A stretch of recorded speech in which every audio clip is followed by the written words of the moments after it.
সাদা লজ্জাবতী একটা গাছ আনবেন, ওই গাছের শিকড়টা আপনি এনে আপনার কাছে রেখে দিবেন।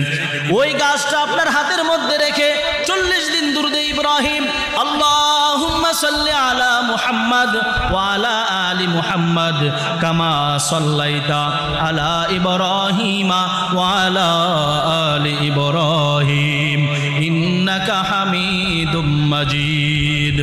আল্লাহুম্মা বারিক আলা মুহাম্মাদ ওয়া আলা আলি মুহাম্মাদ কামা বারাকতা আলা ইব্রাহিমা ওয়া আলা আলি ইব্রাহিম ইন্নাকা হামিদুম মাজিদ।